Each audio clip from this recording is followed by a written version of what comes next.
Picture this. You're standing in a frozen trench outside Moscow. It's December 1941. You haven't eaten a hot meal in 3 days. Your summer uniform, the only thing you're wearing, is frozen stiff against your skin. You can't feel your fingers anymore. Your rifle won't fire because the firing pin snapped in the cold. The guy next to you stopped talking an hour ago, and now he's just staring at nothing. He's still standing, though, perfectly still. That's when you realize he's not standing anymore. He's frozen, solid, right where he stood. This isn't some Hollywood horror story. This is what actually happened to thousands of Wehrmacht soldiers in the winter of 1941, in what would become Hitler's first catastrophic defeat. German troops who thought they'd be parading through Red Square by August were instead dying by the thousands in temperatures that dropped as low as -50 degrees Celsius. Some froze so fast they remained upright, locked in position like statues. Their bodies wouldn't be found until spring thaw revealed entire battalions of frozen corpses, still gripping their weapons, still facing Moscow. Today, we're diving into one of the most brutal chapters of World War II, the winter that stopped the Wehrmacht dead in its tracks.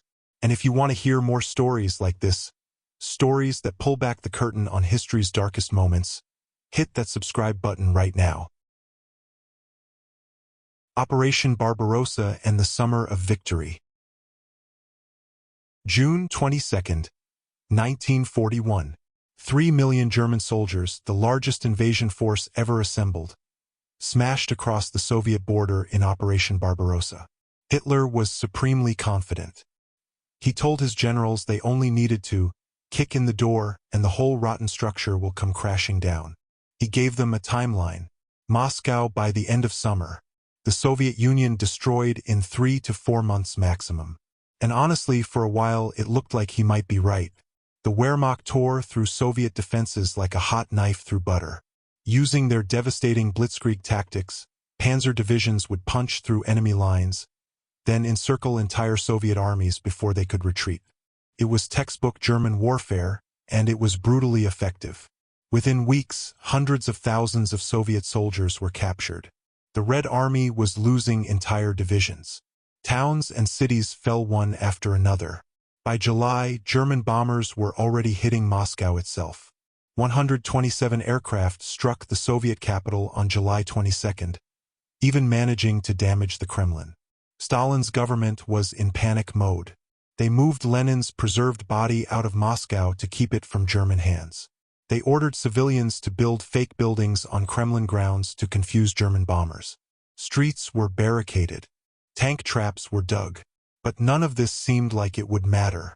The Germans were coming, and they were unstoppable.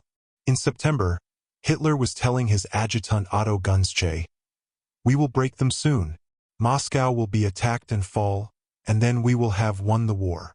His commanders shared this confidence.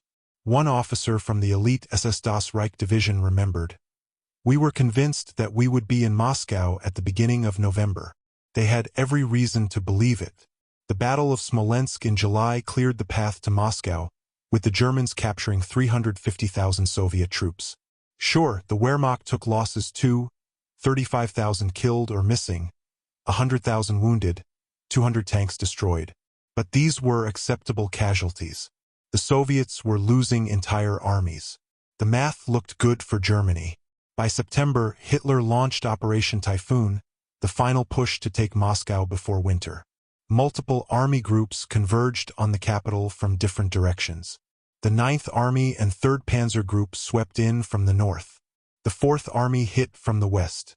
General Heinz Guderian's 2nd Panzer Group attacked from the south. It was a massive pincer movement designed to encircle Moscow and starve it into submission. And it started brilliantly. At Vyazma, the Germans pulled off one of their most successful encirclements of the entire war. For entire Soviet armies, the 16th, 19th, 20th, 24th, and part of the 32nd, got trapped in a massive pocket west of Moscow.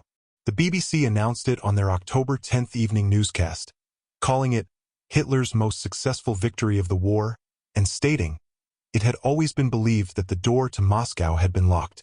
That door is now wide open. Wehrmacht officers were already picking out their quarters in Moscow. The SS Das Reich Division was promised the honor of being first into the capital.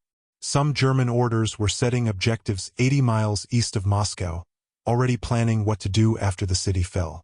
There was just one small problem nobody was taking seriously.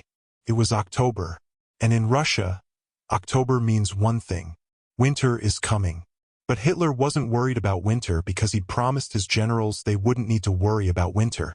They'd be done before winter arrived. The mud and the first warning signs. In early October 1941, something happened that the Germans hadn't properly planned for. It started raining. This wasn't normal rain. This was the Russian Rasputitsa, literally translated as the time without roads. Autumn rains that turn unpaved roads, fields, and entire landscapes into an ocean of thick, sucking mud that swallows everything. One German general remembered the reality far exceeded our worst expectations. The rain started slowly enough in mid-October but became steadily more intense. Tank columns that had been racing across the Soviet Union at 30, 40 miles a day suddenly slowed to a crawl. Then they stopped moving entirely. Panzers, the pride of German military engineering, sat helpless in mud up to their turrets. Supply trucks sank to their axles. Horses, and the Germans relied heavily on horses for logistics, died by the thousands, literally drowning in the mud or collapsing from exhaustion trying to pull wagons through it. A German soldier wrote in his diary, "The mud clogged everything. We couldn't move supplies forward.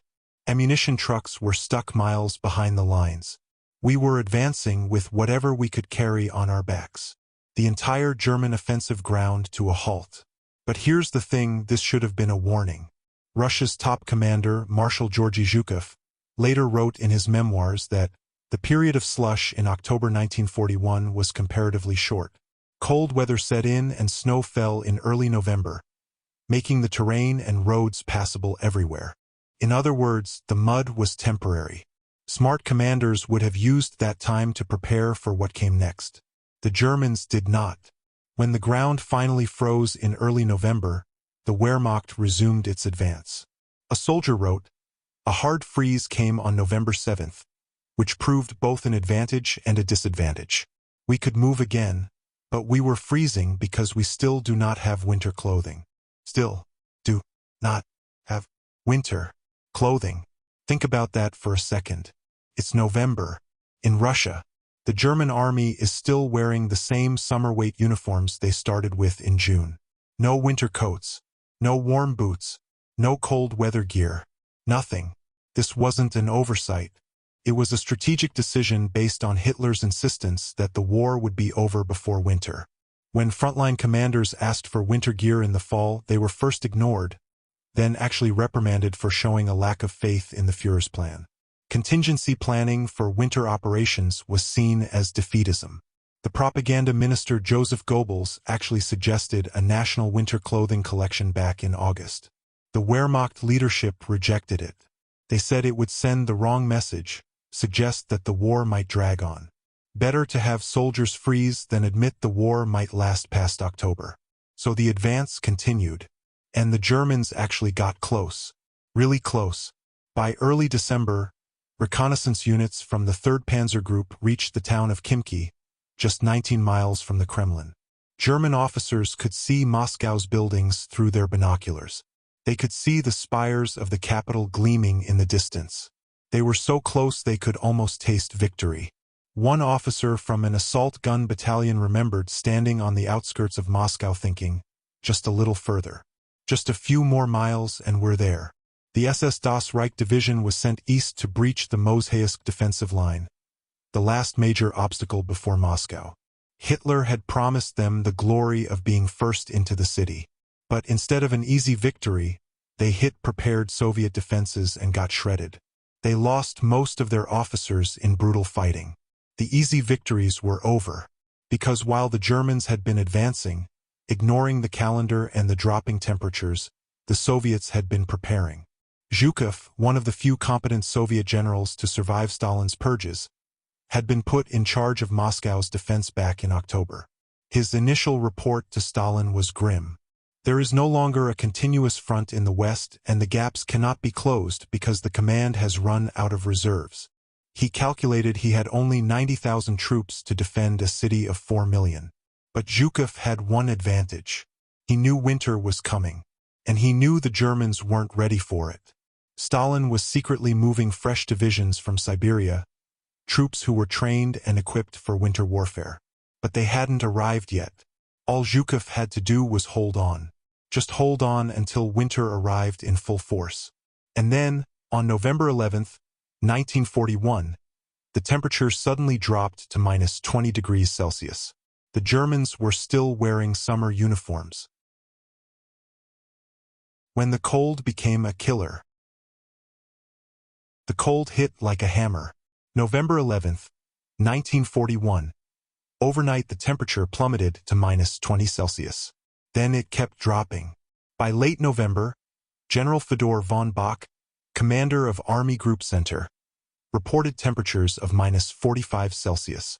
His war diary entries became increasingly desperate. On December 4th through 7th, temperatures ranged from minus 36 to minus 38 degrees. Then, on the night of December 4th, the thermometer near Moscow sank to minus 31. The following night, minus 36. The winter of 1941 to 1942 was one of the most severe Russian winters on record. And the Germans were caught completely unprepared. Imagine being a German soldier in those conditions. You're wearing a thin summer uniform that's meant for June weather, not December in Russia. The wool is frozen stiff. Your boots, standard issue and not insulated, might as well be made of ice. Your feet stopped having feeling weeks ago. Now you can't tell if you still have toes anymore. You probably don't. The cold doesn't just make you uncomfortable. Kills you, slowly. A Wehrmacht doctor reported more than 130,000 cases of frostbite among German soldiers during the Battle of Moscow. 130,000. And those were just the reported cases, the soldiers who made it to medical stations. Countless others never made it that far. They just stopped moving and froze where they stood. Men would sit down to rest and never stand up again. Some troops froze to death in their foxholes, still in firing positions. Others froze while marching. Soviet forces advancing after their counteroffensive found entire columns of German soldiers frozen solid on the roads, still in marching formation, like some grotesque parade of ice sculptures. The machinery failed too. Everything failed. Tank engines wouldn't start. The Germans had to light fires underneath their vehicles just to heat the engines enough to turn them over. Even then, many tanks refused to start because the lubricants had frozen solid. The oil turned to sludge, then to something like cement. When tanks did start, their tracks would freeze to the ground overnight. Crews would spend hours chipping ice just to move a few feet. Weapons stopped working. Rifles wouldn't fire because firing pins snapped in the extreme cold. Machine guns seized up. Even when they functioned, the frozen grease had to be removed from every single shell before it could be loaded. That meant soldiers with frozen fingers trying to clean ammunition while under fire. Artillery pieces froze. The recoil mechanisms stopped working. Crews couldn't aim properly because their optics frosted over. And even when they managed to fire, the shells often failed to explode because the explosive compounds didn't react properly in extreme cold. One German soldier from the 78th Infantry Division remembered seeing the entire horizon glowing red from the fires of burning villages. The Germans were burning everything they could find just to stay alive. Entire villages went up in flames, their civilian populations left to freeze or starve, just so Wehrmacht troops could huddle around fires for a few hours. But the fires weren't enough. Men huddled together for warmth, but it didn't matter. The cold found them anyway, crept into their clothes, their skin, their bones. It shut down their bodies piece by piece. Extremities first. Fingers and toes went numb, then turned white, then black as frostbite set in. Many soldiers woke up to find their fingers or toes had simply fallen off during the night. Then hypothermia would set in. First came the shivering, violent shaking as the body tried desperately to generate heat. Then confusion. Men would start making irrational decisions, wandering away from their units, taking off their clothes because hypothermia makes you feel like you're burning up. Then came the final stage. The body just shut down. Heart rate slowed. Breathing became shallow. And then you just stopped. Some men died quickly. Others took days, slowly freezing to death while still technically alive, unable to move, unable to speak, just waiting for the end. The German supply situation made everything worse. Those supply lines stretched all the way back to Poland, and they were frozen solid. Trains couldn't run because the tracks were buried in snow. Trucks couldn't drive because they were stuck in drifts or their engines wouldn't start. Even when supplies made it close to the front, there was no way to distribute them. Goebbels, the propaganda minister, made a desperate appeal on German national radio on December 20th. He called for heavy sacrifices from the German people and announced a winter clothing collection. As long as a single object of winter clothing remains in the fatherland, it must go to the front, he declared. Germans back home responded. They sent coats, scarves, gloves, anything that might help. But it didn't matter. Most of it never reached the troops. The logistics system was too overwhelmed, too frozen, too destroyed. Soldiers were dying by the thousands, and the winter clothing sat in warehouses hundreds of miles away. The Soviet counteroffensive. December 5, 1941. While German soldiers huddled in frozen trenches, barely able to move, something happened that Wehrmacht intelligence said was impossible. The Soviets attacked. More than 1 million fresh Soviet troops, transferred from Siberia and the Far East, launched a massive counteroffensive. These weren't the demoralized, poorly equipped conscripts the Germans had been fighting for months. These were elite Siberian troops, battle-hardened, trained specifically for winter warfare. And they were dressed for it. White winter camouflage that made them nearly invisible in the snow. Proper winter uniforms with insulated jackets and boots. They moved on skis, gliding across snow that the Germans could barely walk through. They attacked at dawn, emerging from the frozen landscape like ghosts. The temperature was -15 Celsius, and the snow was 3 feet deep. For the Soviets, this was just another winter day. For the Germans, it was hell. The contrast was stark. Soviet T-34 tanks, with their wide tracks and diesel engines, moved relatively easily through the snow. German panzers, already struggling with frozen engines and narrow tracks, were sitting ducks. Soviet troops advanced in white camouflage. German soldiers, still in their field-gray summer uniforms, stood out against the snow like targets at a shooting range. The German army had been convinced they faced an enemy with no reserves left. Their intelligence had told them the Soviets were finished, unable to mount any significant attacks. They were catastrophically wrong. Stalin had been secretly moving forces west for weeks. 18 fresh divisions, 1,700 tanks, over 1,500 aircraft, all from the Far East, transferred after Soviet intelligence confirmed that Japan wasn't planning to invade from the east. German commanders were stunned. Where were these troops coming from? How did the Soviets still have this many men under arms? The answer was simple. The Soviet Union was massive, with reserves the Germans had never properly accounted for. And while the Wehrmacht had been advancing all summer and fall, losing men and equipment in every battle, the Soviets had been building up reserves, preparing for this moment. General Georgy Zhukov commanded the counteroffensive, and he knew exactly what he was doing. The Soviet plan wasn't subtle. They aimed to encircle the two main German pincers, north and south of Moscow, and destroy them.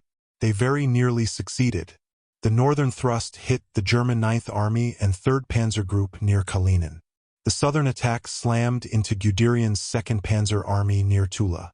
Both German forces were overextended, spread thin across hundreds of miles of front, their supply lines frozen, their troops exhausted and frostbitten. Many German units simply disintegrated under the assault. Entire companies surrendered. Others broke and ran. Some units held together and fought desperate rearguard actions, but they were retreating, falling back from Moscow in chaos. For the first time since the war began in 1939, the Wehrmacht was in full retreat. The psychological impact was enormous. These were supposed to be the invincible German armies that had conquered Poland in weeks, France in 40 days, the Balkans in less than a month. Now they were running from the Soviets, abandoning equipment, leaving their wounded behind, just trying to survive. Wehrmacht soldiers who had spent months advancing now found themselves in headlong retreat through the same frozen landscape. Except now it was even colder, and they were even less prepared. Many didn't make it. Soviet forces advancing west found entire German positions frozen solid. Trenches full of dead soldiers, still in their fighting positions, weapons in hand, frozen where they died. Some had tried to surrender but froze before Soviet troops reached them, their hands still raised in the air. The retreat became a nightmare. Units got lost in blizzards. Men fell behind and were never seen again. Some soldiers, driven mad by cold and hunger, simply walked away from their units and disappeared into the frozen wilderness. Horses, the backbone of German logistics, died by the thousands. Artillery pieces had to be abandoned because there were no horses left to pull them and the tractors wouldn't start. By mid-December, the retreat threatened to become a complete rout. The German army was on the edge of total collapse. Officers were losing control of their men. Some units were down to a fraction of their original strength. The careful German military machine that had rolled across Europe was falling apart in the Russian snow. Then Hitler did something that probably saved the German army from total destruction, even as it guaranteed a long, brutal war. He issued his famous Stand Fast order. No more retreating. Every man holds his position. Anyone who retreats without orders will be shot. It was brutal, inflexible, and tactically questionable. But it stopped the panic. It gave the Wehrmacht something it desperately needed, a reason to stop running and start fighting again. The aftermath and legacy. The Battle of Moscow officially ended in January 1942, when the Soviet offensive finally ran out of steam.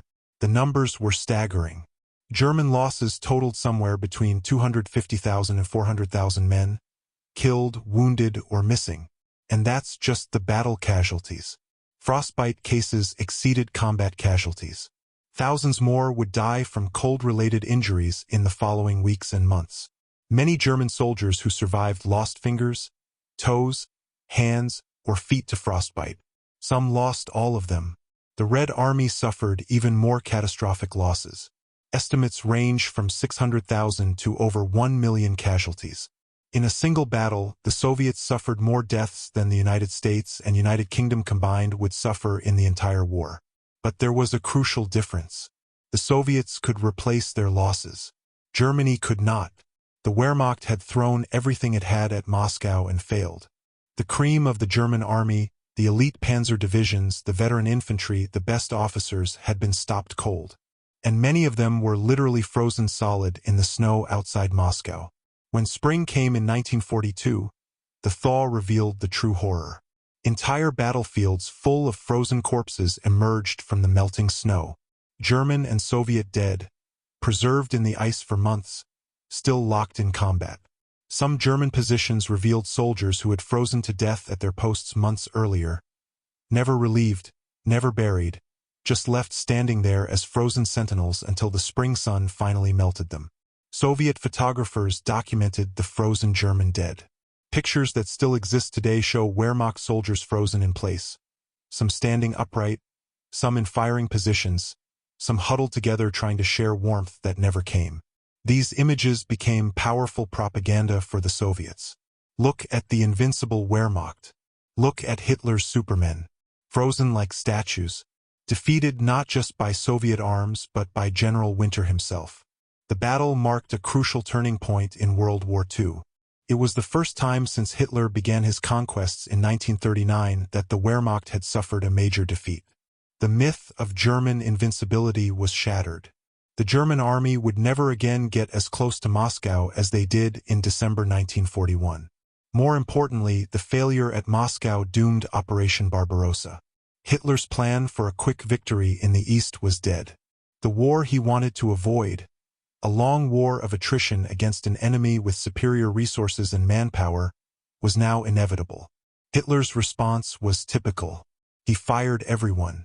General von Brauchitsch, the army commander-in-chief, was dismissed. Von Bock was removed from command. Guderian was relieved. Most of the army group commanders who participated in the attack lost their posts, and Hitler took personal command of the Wehrmacht, effectively controlling all military decisions from then on. This would prove disastrous for Germany.